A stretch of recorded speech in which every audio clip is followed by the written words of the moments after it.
recibieron una alerta de tsunami, pero nadie imaginó lo que venía después. El 27 de marzo de 1964, los habitantes de Crescent City, en California, escucharon un mensaje por radio y televisión.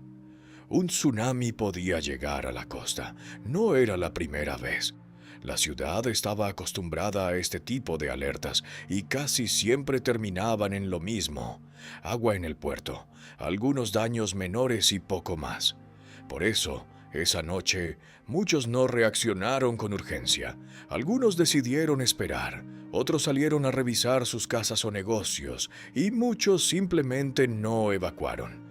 Parecía una situación conocida, algo controlable, pero esta vez no lo era. Crescent City era una pequeña comunidad costera de apenas 3.000 habitantes en ese entonces. Un lugar tranquilo, rodeado de naturaleza, donde la vida giraba alrededor del mar, la pesca y el turismo, pero tenía un problema que pocos entendían realmente. Su ubicación la hacía extremadamente vulnerable.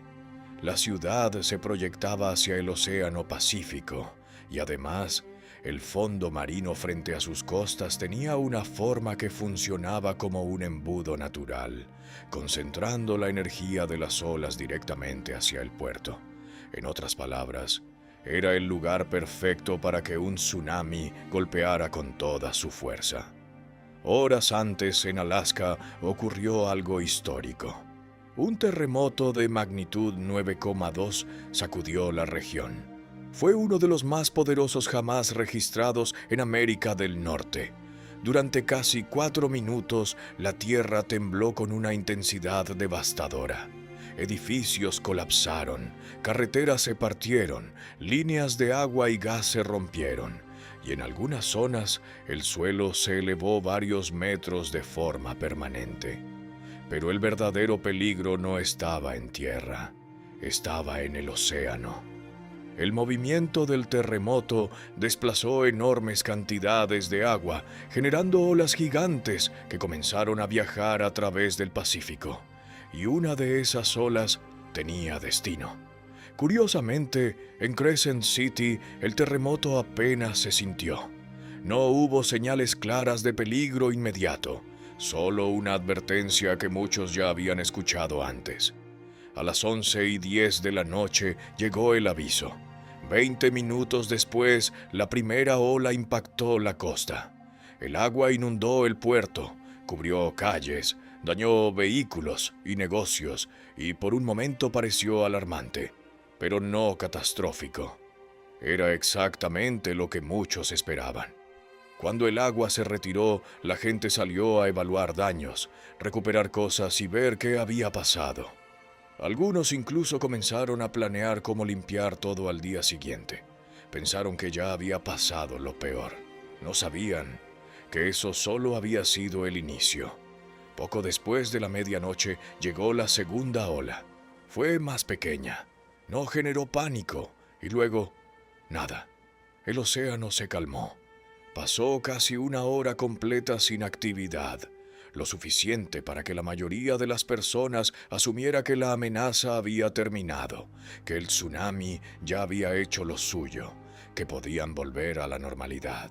Entonces llegó la tercera ola.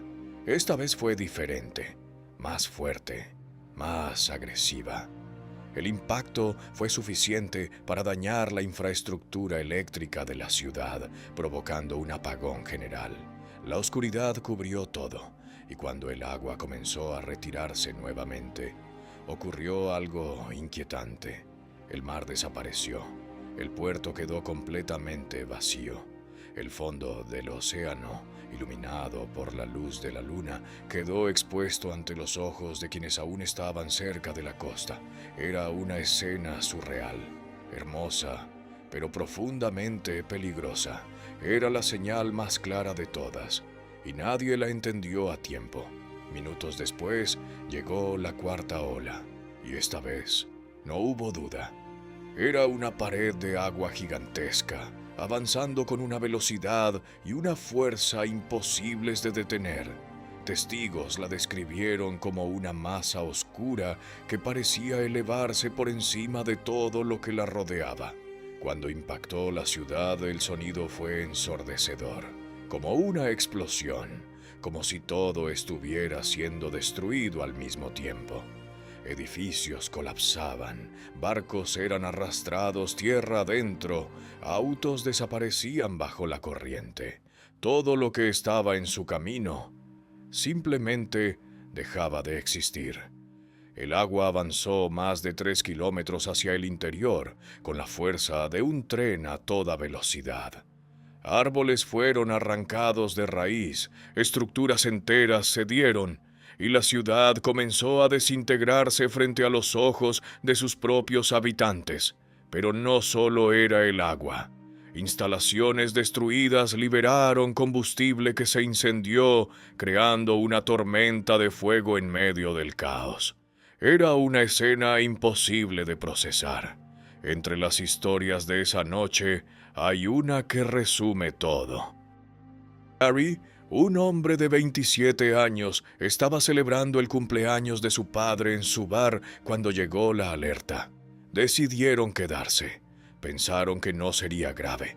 Levantaron una copa y minutos después el agua entró violentamente al lugar. No tuvieron opción. Subieron al techo para sobrevivir. Desde ahí, Gary vio la magnitud de lo que estaba ocurriendo. Decidió actuar. Nadó entre los escombros, encontró un pequeño bote y regresó por su familia y empleados. Lograron subir todos. Comenzaron a remar hacia tierra firme. Estaban cerca, muy cerca de lograrlo. Pero entonces, el agua regresó. La corriente los arrastró con una fuerza brutal.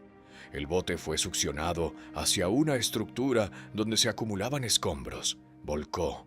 Todos cayeron al agua. Gary logró escapar, pero su familia no. Historias como esta se repitieron en toda la ciudad. Cuando todo terminó, el daño era devastador. Más de 300 edificios destruidos, 1000 vehículos arrasados, decenas de embarcaciones desaparecidas. La mitad del frente costero había sido borrado del mapa. Y lo peor de todo, 10 personas murieron. Más de 100 resultaron heridas. Pero hay algo que hace esta historia aún más impactante. Muchos de los que murieron tuvieron la oportunidad de irse. Escucharon la alerta, vieron la primera ola y decidieron quedarse. Pensaron que sería como siempre. Pensaron que tenían tiempo. No lo tenían. Después de esa noche, todo cambió. Se instalaron sirenas de alerta.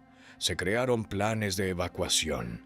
La tecnología para detectar tsunamis mejoró drásticamente. Hoy, los terremotos pueden ser detectados en minutos y modelos computacionales predicen con bastante precisión hacia dónde se dirigirán las olas. La gente ahora sabe que una alerta no es una sugerencia, es una advertencia real. Años después, nuevos tsunamis llegaron a Crescent City, pero esta vez, la historia fue diferente. La gente evacuó a tiempo. Hubo daños materiales, pero no hubo muertes, porque aprendieron algo clave.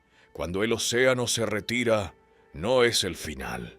Es la última oportunidad para escapar, y esa lección se escribió con vidas.